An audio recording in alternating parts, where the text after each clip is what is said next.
Vamos definir o que é a série de Fourier de uma função f dada. A princípio, vamos considerar uma função real definida no intervalo que vai de -π a π. Uma função f definida no intervalo de -π a π. A série de Fourier dessa função é uma série desse tipo. Aqui nós vemos um coeficiente A0 a ser determinado, que na série de Fourier aparece dividido por 2, mais dois somatórios. Um somatório de cossenos e um somatório de senos. Cada um desses somatórios tem coeficientes a serem determinados. Os coeficientes do tipo AN e os coeficientes do tipo BN. Cada um desses coeficientes, os ANs, os BNs e também o A0, são dados por fórmulas que estão destacadas aqui embaixo. O coeficiente A0, ele vai ser 1 sobre π vezes a integral de -π a π da função que foi dada dx. Então aqui você calcula o coeficiente A0. Observe que, uma vez encontrado o coeficiente A0, quando você for montar a série de Fourier, não pode esquecer de dividi-lo por 2 para colocar aqui na resposta. Você deve estar perguntando por que ter que dividir por 2. É uma razão técnica, apenas uma conveniência. Se você não quisesse expressar a série de Fourier com esse 2 aqui embaixo, você simplesmente poderia alterar a fórmula. Em vez de 1 sobre π, colocaria aqui 1 sobre 2π. E aí você, ao calcular o A0, colocaria o A0 aqui em cima. Porém, se você fizesse isso, a fórmula do A0 sairia do padrão das outras fórmulas, que são todas integrais multiplicadas por 1 sobre π. E aí você padroniza as coisas assim. Ok? Então o A0 é 1 sobre π vezes a integral de -π a π da função que foi dada. O AN também vai ser uma integral, ou melhor, também vai ser 1 sobre π vezes a integral de -π a π, de novo a função, só que multiplicada pelo cosseno de nx. Então você vai integrar isso daqui na variável x, ok? f de x vezes cosseno de nx. E os coeficientes Bn são dados por uma fórmula semelhante à fórmula que define o coeficiente AN, só que no lugar do cosseno de nx aparece seno de nx. Então aqui você tem os coeficientes. Antes de fazermos um exemplo, eu vou fazer uma pequena revisão destacando alguns conceitos e fórmulas que serão extremamente úteis no estudo das séries de Fourier. O primeiro conceito que nós vamos revisar é o conceito de função par. Função par, visto lá no ensino médio. Uma função par é caracterizada pela seguinte propriedade: a imagem de -x é igual à imagem de x, ou seja, valores simétricos possuem a mesma imagem. Naturalmente, para que você possa falar em função par, o domínio dessa função tem que ser um domínio simétrico. Um domínio, por exemplo, de -3 a 3, de -π a π, de menos infinito a mais infinito. Um exemplo de função par. O exemplo mais natural que vem em primeiro lugar na nossa mente é o exemplo da função f de x igual a x ao quadrado. Né? A gente sabe que a imagem, por exemplo, de -2 é igual à imagem de 2, tanto -2 quanto 2 elevados ao quadrado vai dar 4. De um modo geral, se você troca x por -x, o que é que vai acontecer? Qual é a imagem de -x? É só pegar -x e elevar ao quadrado. -x ao quadrado vai dar o próprio x ao quadrado. Ou seja, valores simétricos possuem a mesma imagem. Graficamente, as funções pares apresentam uma simetria em relação ao eixo y. Né? O gráfico de uma função par, como por exemplo dessa função que a gente acabou de considerar, a função f de x igual a x ao quadrado, a gente pode ver aqui que se você pegar um valor aqui, digamos, -1, a imagem vai ser 1, que é a mesma imagem do 1. Então, valores simétricos possuem a mesma imagem. Um exemplo menos trivial de função par é da função cosseno de x. Então, f de x igual a cosseno de x é uma função par. Né? Então, ou seja, o cosseno de -x é igual ao cosseno de x para todo x pertencente a R, ok? Então, o cosseno é uma função trigonométrica par. Bom, sobre funções pares, o que a gente vai precisar nesse contexto é de algumas ideias sobre integração de funções pares. Por exemplo, quando você vai integrar uma função par, então admita que a função que você vai integrar é par, no intervalo que vai de menos a a, no intervalo simétrico. Vamos admitir que essa função aqui, vou até destacar, vamos admitir que trata-se de uma função par. Então, já que é uma função par, e você sabe que existe uma simetria, né? Então, imaginando que fosse uma integral de menos 1 a 1, se eu vou integrar de menos 1 a 1, eu posso integrar de 0 a 1 e multiplicar por 2. Então, uma função par tem essa propriedade. Você pode dobrar a integral de 0 até a. Em vez de integrar de menos a, você pode integrar de 0 a a. Às vezes é mais fácil trabalhar com um limite de integração nulo, né, do que trabalhar com limites simétricos. Então, essa é uma propriedade interessante sobre a função par. Bom, falando em função par, vamos lembrar o que é uma função ímpar. Uma função ímpar. Então, uma função é ímpar se satisfizer essa propriedade. A imagem de menos x é igual a menos a imagem de x, ou seja, valores simétricos do domínio possuem imagens também simétricas. Ok? Um primeiro exemplo de função ímpar que vem na minha cabeça é a função x ao cubo. Né? É óbvio que se você pegar valores simétricos aqui, digamos, menos 2 ao cubo vai dar menos 8. Se você pegar agora a imagem de 2, vai dar 2 ao cubo, 8. Então, valores simétricos do domínio possuem imagens simétricas. Do ponto de vista gráfico, uma função ímpar apresenta uma simetria em relação à origem. Então, no caso da x ao cubo, o gráfico é mais ou menos assim, e aí funciona como se na origem houvesse um espelho. Então, tudo que acontece aqui desse lado da origem tem que acontecer exatamente igual desse lado de cá, né? Função ímpar. Um exemplo importante de função ímpar é o da função seno. A função seno de x é ímpar. É ímpar. Ok? O seno de menos x é menos o seno de x. É uma função ímpar bem conhecida. Bom, sobre integração, que é o que a gente vai precisar. O que acontece quando você vai integrar uma função ímpar? Então vamos imaginar que você quer integrar uma função ímpar no intervalo simétrico. Integral de menos a de uma função f de x.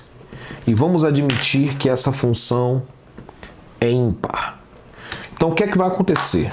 Quando você integrar, até mesmo, vamos aproveitar esse gráfico aqui. Quando você pega um menos a até um certo a e vai calcular a integral, então, se essa integral aqui der um valor, sei lá, b, o valor dessa integral aqui vai ser menos b. Então, quando eu somar as duas integrais, a de menos a 0 com a de a 0 até a, eu vou encontrar zero. Então, a integral de uma função ímpar no intervalo simétrico sempre é zero.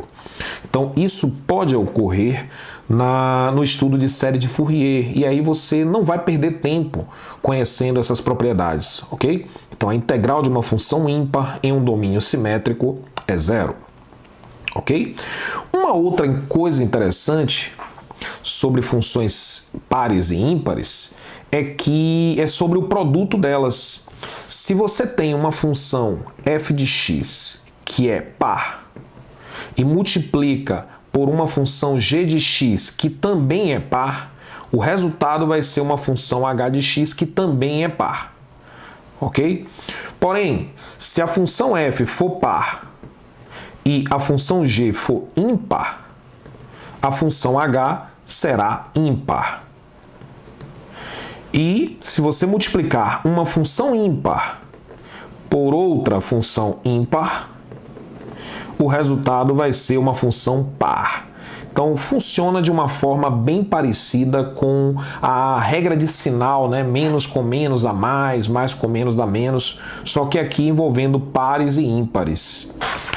Essas propriedades que acabamos de ver, envolvendo produtos de funções pares e ímpares, são bastante úteis, porque imagine o seguinte: imagine que durante o seu estudo aparece uma integral do tipo, sei lá, x elevado à sétima vezes cosseno de x dx no intervalo que vai de menos 30 até 30. E aí você observa que esses limites de integração dão até medo, né? Menos 30 até 30, fazer essa conta. Quando você olha para essa integral aqui, parece que para resolvê-la você precisa utilizar o método da integração por partes. E muitas vezes. Então seria uma integral bastante trabalhosa. Porém, de acordo com o que nós vimos aqui há pouco, se a gente observar o seguinte: essa função aqui é uma função ímpar. Já a função cosseno nós vimos que é uma função par. O produto de uma função ímpar por uma função par resulta numa função, essa função que aparece no integrando aqui, é uma função ímpar. E aí, toda vez que a gente vai integrar uma função ímpar num domínio simétrico, o resultado da integral é zero, ok? Então, essas ideias que acabamos de revisar serão extremamente úteis nesse contexto de série de Fourier. A gente pode se poupar de muito trabalho, né, com essas observações sobre a paridade de uma função. A propósito, nós vimos aqui funções pares e ímpares. Ser par não é a negação de ser ímpar. Ou seja, se uma função não é par, não significa que ela tem que ser ímpar, né? Uma coisa não é a negação da outra. Existem funções que não são nem pares nem ímpares, ok? Como a função f de x igual a x ao quadrado mais x ao cubo, né? Isoladamente aqui eu tenho uma componente par, aqui eu tenho uma componente ímpar, mas a soma das duas não é nem par nem ímpar, ok? Então muito cuidado também com isso, é só uma dica. Encontre a série de Fourier da função f de menos π a π em R, definida por f de x igual a x. Vamos começar fazendo um gráfico dessa função f de x igual a x no intervalo de menos π a π. Ok, vamos começar a calcular o coeficiente A0. Então vamos lembrar da fórmula do coeficiente A0. O A0 é 1 sobre π vezes a integral de menos π a π da função f de x dx. No caso em questão, o nosso A0 vai ser 1 sobre π vezes a integral de menos π a π. A função que foi dada é a função f de x igual a x, então x dx, ok? Bom, eu nem vou fazer conta, não precisa fazer conta. Por quê? Essa função x é uma função ímpar. E quando você tem uma função ímpar definida em um intervalo simétrico, o valor da integral nesse mesmo intervalo tem que ser zero. Você pode calcular essa integral, é fácil, e vai confirmar que o resultado aqui é zero. Isso é lindo, isso é ótimo quando você vai calcular o coeficiente de uma série de Fourier e encontra zero. Bom, vamos então atrás dos coeficientes AN. O coeficiente AN é dado pela fórmula 1 sobre π, integral de menos π a π, aí você coloca aqui a função f de x vezes cosseno de nx dx. Bom, mais uma vez, não vamos precisar fazer conta. Por quê? Vamos lá, vamos adiantar aqui um pouquinho. 1 sobre π, f de x é a função x, vou colocar aqui de menos π a π, vezes cosseno de nx dx. Veja bem, essa função x, ela é ímpar. é uma função ímpar. E a função cosseno é uma função par. O produto de uma função ímpar por uma função par gera uma função que é ímpar. Ou seja, a função inteira que está aqui no integrando é uma função ímpar. Novamente, temos uma integral de uma função ímpar em um domínio simétrico, então esse resultado também vai dar zero, ok? Isso é lindo. Agora vejamos uma situação que você deve já ficar atento. Bom, agora, diante desse resultado que a gente encontrou, convém fazermos uma pausa para refletirmos sobre uma coisa. Está aqui a fórmula da série de Fourier. Essa fórmula ela pode ser dada com dois somatórios ou num único somatório, tanto faz. Aqui eu estou expressando ela como um único somatório, onde eu tenho aqui os termos de cossenos e aqui os termos em senos, certo? Bom, observe também que uma das componentes, né, da função da série de Fourier é uma componente par, porque contém só cossenos, e a outra componente é uma componente ímpar, porque contém apenas senos. A função cuja série de Fourier eu estou querendo determinar é uma função ímpar. Então é bastante razoável que essa série de Fourier que eu quero montar não tenha as componentes pares, que são exatamente as componentes que envolvem cosseno, além do termo A0. Então não foi por acaso que o A0 deu zero e todos os ANs deram zero. Isso ocorreu porque a função em questão é uma função ímpar. Então, se você vai determinar a série de Fourier de uma função ímpar, ela não vai ter a sua componente par. Ou seja, esses termos aqui, o A0 e o AN, vão ser todos nulos, ok? Então, fique atento. Por outro lado, se a função aqui fosse par, então esses coeficientes BN todos seriam zeros. Todos, ok? Então, é uma coisa que sempre vai acontecer. Uma função ímpar só vai ter os coeficientes BNs. Os coeficientes do tipo AN serão todos iguais a zero. Já uma função par terá apenas os coeficientes AN e o A0. Os coeficientes BNs todos serão nulos. Perfeito, então vamos calcular os coeficientes BN. Então, o BN ele é dado por 1 sobre π, integral de menos π a π, aproveitando aqui, já vou pegar a fórmula, né, do BN, é a integral de f de x vezes seno de nx. Então, o f de x é x, x seno de nx dx, né? Então, aí a fórmula do coeficiente BN, ok? Aí temos aí uma integral por partes para resolver.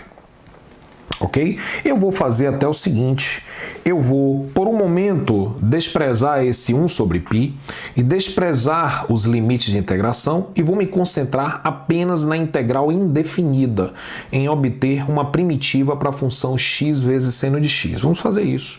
É uma integral por partes. Então, a integral de x seno de nx dx é uma integral por partes, né? Então nós vamos chamar isso aqui de u e isso daqui de dv, integral de u dv. E a gente sabe, né, que a fórmula da integração por partes nos dá essa expressão aqui.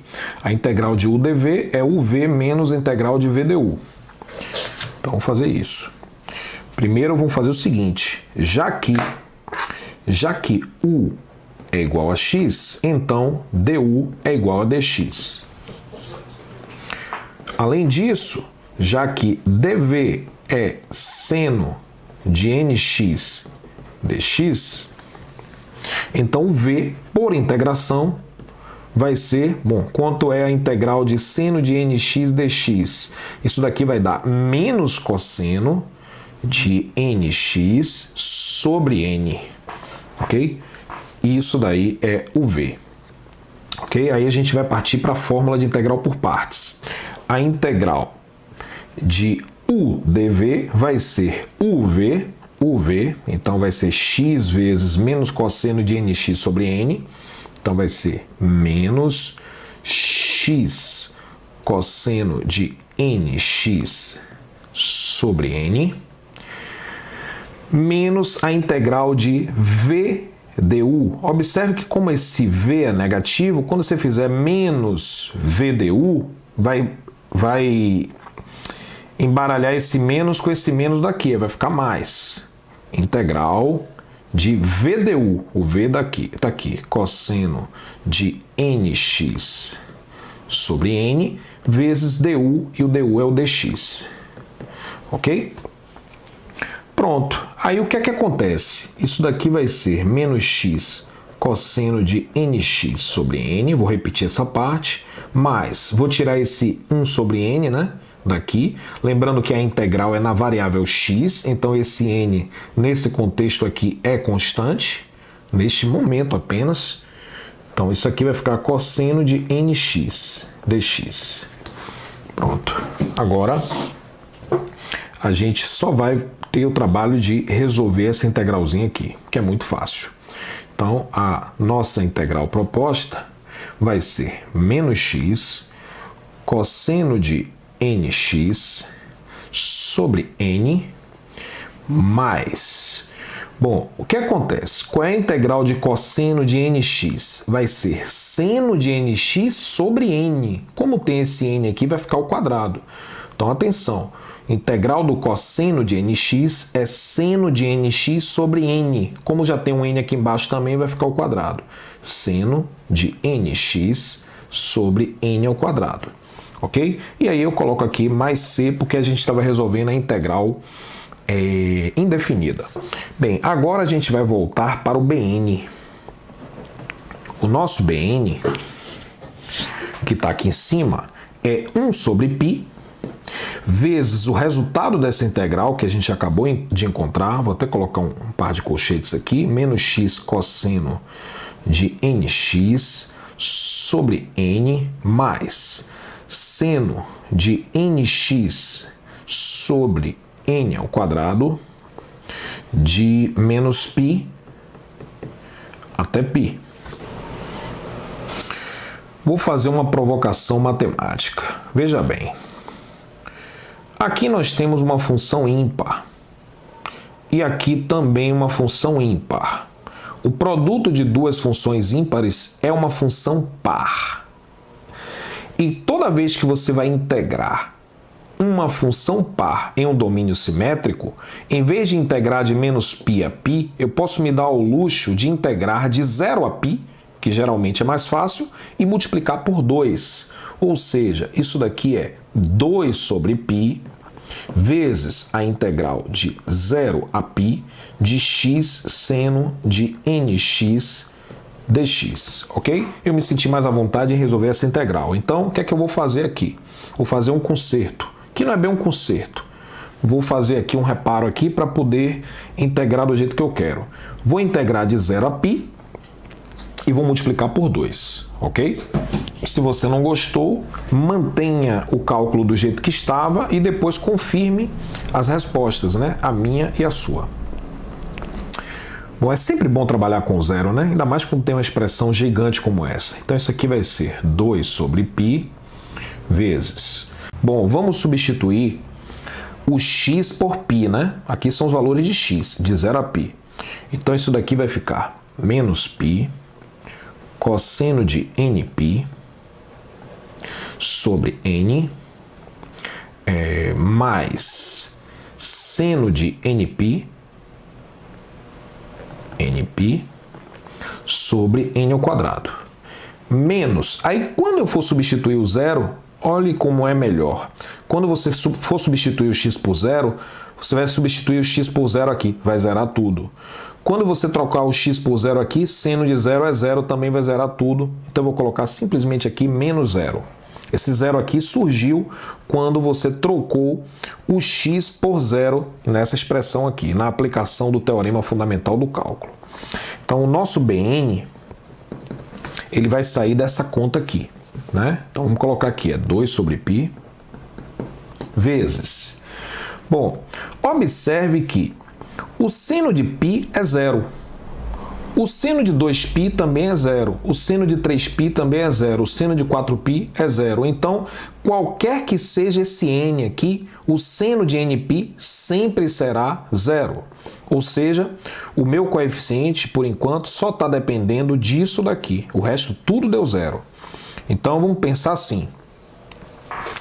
O que é que acontece agora com o cosseno de nπ? Né? Então, vamos só escrever aqui uma coisa. Isso daqui é menos π, né? Que tem esse menos π sobre n, ok? Bom, vamos pensar agora o que é que ocorre com o cosseno de nπ. Vamos fazer n variar de 1 até o infinito. Então, o que seria cosseno de π? Cosseno de π é menos 1. Agora vamos para cosseno, fazer n igual a 2. Cosseno de 2π. Cosseno de 2π é 1. Agora vamos para o cosseno de 3π. Volta a ser menos 1. Cosseno de 4π volta a ser 1. Ou seja, o cosseno de nπ ele vai ser menos 1 se o n for ímpar e vai ser 1 se n for par. Então, os únicos valores possíveis para cosseno de nπ são menos 1 ou 1. Quando eu quero expressar uma coisa cujo resultado só pode ser menos 1 ou 1, a depender do n ser par ou ímpar, eu posso escrever assim, ó, cosseno de nπ, isso daqui vai ser menos 1 elevado a n. Ok? Aqui, ó, se o n for ímpar, esse resultado vai dar menos 1. Se o n for par, esse resultado vai dar 1. Ou seja, cosseno de nπ é menos 1 elevado a n. Então, no lugar desse cosseno de nπ, eu vou colocar aqui menos 1 elevado a n. Logo, bn vai ser igual. Vamos cortar, né, aquele π que apareceu ali. Esse π vai cortar. Observe que aqui tem um fator menos 1. Esse menos 1 eu posso multiplicar por menos 1 elevado a n. Ok? Então, o que é que vai acontecer? Isso daqui vai dar 2 sobre n vezes menos 1 elevado a n que está aqui e mais um fator menos 1 que está aqui. Então, vai ficar n mais 1. Produto de potência de mesma base. Conserva a base, que é menos 1, e soma os expoentes. O expoente desse menos 1 oculto aqui é 1 e o expoente aqui é n mais 1. Ok? Pronto. Aqui está o coeficiente Bn.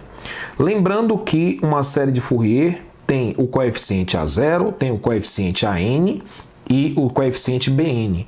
A0 e AN foram calculados e deu 0. Então, o único coeficiente não nulo é o Bn e com ele agora a gente vai montar a série de Fourier. Está aqui a fórmula da série de Fourier. Então, a série de Fourier eu vou chamar de uma função de x. Vamos chamar de S de x, a função dada pela série de Fourier.